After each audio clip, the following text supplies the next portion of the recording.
Gentleman from California, Mr. Aguilar, is recognized for an amendment. Thank you, Mr. Chairman. I rise to offer an amendment to include Aguilar, Torres, Watson, Coleman. I have an amendment at the desk and ask to dispense with the reading. Reading of the amendment is dispensed with, and the gentleman is recognized for remarks on his amendment. Mr. Chairman, I have an amendment to include $400 million in this funding bill for transit funding for the upcoming World Cup in 2026. I'm grateful to the gentlelady from California and the gentlelady from New Jersey for working with me on this. California is excited to be host for the World Cup as people across the globe come to cheer for our country's team. It's an honor that 2 California cities were chosen among the host cities, joining Atlanta, Boston, Dallas, Houston, Kansas City, Miami, New York, New Jersey, Philadelphia, and Seattle, also as host cities. This isn't just about blue states or blue cities. This is happening all across our country. We're going to be cheering for the U.S. team and rooting for our favorite players, whether we live in red states or in blue states. We don't want a political agenda to prevent the World Cup from being successful. That type of coordination requires resources, and that's why an additional $400 million to support the millions of visitors during this tournament next year will be important. This is a smart and responsible investment that will improve our public transit system and help our state and local partners ensure safe and reliable infrastructure. We want to make sure that these games, that these soccer matches are safe around the country. And in order to do that, we're going to have to move a lot of people around to these stadiums. There will also, different cities have different fan fests and other planned activities around their communities. So more than just the 80 or 100,000 individuals in the sporting arena will be allowed to partake. All of that takes highly coordinated movements, and we need transit investments in order to do that. As you admitted earlier, Mr. Chairman, we have no top-line approved numbers. So in that spirit, and building off of the bipartisanship of Mr. Cuellar and Ms. Glusenkamp-Perez, I hope that we can work together on this amendment. And with that, I'll yield back, although I know that Ms. Watson-Coleman or Ms. Torres may also want to speak on this amendment. Thank you, Mr. Chairman. Thank you very much. The gentleman from Arkansas, Mr. Womack, is recognized to address the amendment. Thank you, Mr. Chairman. And while I agree in principle with my friend from California, I do rise to oppose the amendment. And the reason I cannot support it at this time is I just don't think it's ripe. I mean, we don't have a detailed plan. The bill that we're considering today does the right thing by housing, FAA, transportation safety, and the like. And we use balances to cover some of those additional funding priorities. Any additional funding for transportation priorities within this allocation should follow that precedent. And we know that the federal government has and likely will have a role in supporting these major sporting events, this one, and I think there's another one right behind it. But there needs to be a serious coordinated request with a clear and justified need from the host cities, the transit agencies, and in this case, FIFA. The request should be reviewed by DOT and OMB and submitted to Congress accordingly. So I think when it ripens, that would be the appropriate time for us to consider what we will do in support of these particular events. And with that, I would urge a no vote at this time on the amendment. I yield back. Thank the gentleman. The gentlelady from New Jersey, Ms. Watson-Coleman, is recognized for remarks on the amendment. Thank you very much, Mr. Chairman, and thank you very much, Mr. Chairman, for your comments about coordination, the importance of coordination. I do know that some of this is taking place right now. I know that New Jersey has estimates on how it's going to impact us when the game is going to be played, the final game is going to be played at the MetLife Stadium in New Jersey. Currently, our New Jersey transit ridership is something like 10,000 a day. They're talking about it being 20,000 an hour to move those gazillion people who are going to be interested in participating in that game.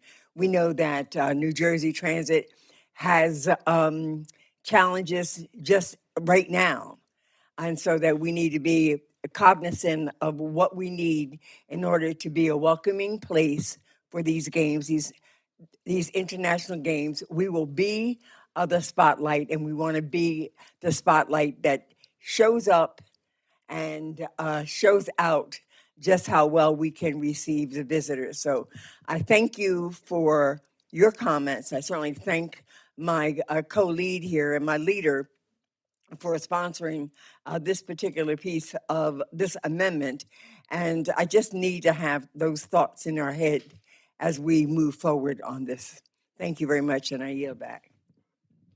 Thank the gentlelady. The gentlelady from Pennsylvania, Ms. Dean, is recognized for comments on the amendment. Chairman, and I rise in support of my colleague's amendment to provide an additional $400 million to help cover transit operations expenses in the cities and regions that will host matches during the FIFA World Cup next year, including my own home city of Philadelphia. As has been said, while funding has been approved for security needs associated with the World Cup, it's my understanding that no such funding has been designated for transit agencies that will be critical to transporting people who are working and attending the event to transport them safely and securely. Philadelphia is scheduled to host 6 World Cup matches. We are extremely excited about that. And our local transit agency, SEPTA, is developing a robust transit plan to help Pennsylvania welcome the world next year and support the billions in economic activity that will stretch across our Commonwealth. SEPTA estimates operating, staffing, and safety and security and marketing obligations will cost approximately $21 million. And high-end projections forecast SEPTA could be called upon to move as many as 100,000 fans to and from South Philadelphia Sports Complex over hours and hours and hours. I want to mention all eyes will also be on Philadelphia next year as the country celebrates the 250th anniversary of the signing of the Declaration of Independence written in my beautiful home city of Philadelphia. The funding in this appropriations request will help offset the significant additional expenses of providing for these special occasions. Further, I will note that more generally, I'm deeply concerned about cuts to transportation in this bill, including massive cuts to commuter rail, Amtrak, bus infrastructure, and transit capital investment grants. In my region, SEPTA is already facing massive budget shortfalls due to the end of federal COVID funding and the state's failure, sadly, my state's failure to authorize additional funding. Just last week, the SEPTA board voted to authorize a FY26 budget that will cut service by 45%, raise fares 21%, beginning later this summer to fill a $213 million recurring budget deficit. These cuts will be devastating for our local and state economy, according to all kinds of analysts. The cuts would result in an estimated loss of more than $900 million in statewide economic activity annually. So I urge my colleagues in Harrisburg, as I did in the past when I served in the state legislature, to fully fund SEPTA, participate in what an economic engine the southeastern region of Pennsylvania is. And I urge my colleagues here in D.C. to recognize the economic importance of our public transit systems, both generally and in light of the upcoming World Cup and the 250th birthday of our Declaration of Independence and of our country. We need to provide the investments so desperately needed. I thank the gentlelady for this amendment, and I yield back. I thank the gentlelady. Are there other members wishing to address this amendment? Seeing none, the gentleman is recognized for 1 minute to close. Thank you, Mr. Chairman, and I want to thank Mr. Womack for his comments. And in that spirit, I look forward to continuing to work with the gentleman and with these host cities and FIFA to more fully flesh out their needs. They have submitted rounds of needs that they have, but I would also say we can support this amendment as a work in progress because these games are coming. I know that this bill is not ripe. This amendment may not be ripe, but I would argue, Mr. Chairman, this bill is not ripe yet. And as this bill ripens, I hope that we can also consider adding these resources into this bill because this is a World Cup that's coming in 12 months. This isn't something that is abstract or 6 years away. This is coming, and these 11 host cities from across the country deserve some certainty and more importantly, they deserve the safety, the security, and the movements, and that includes transit dollars in order to execute these games and ensure that they go off without a hitch. So with that, I encourage an aye vote, and I yield back.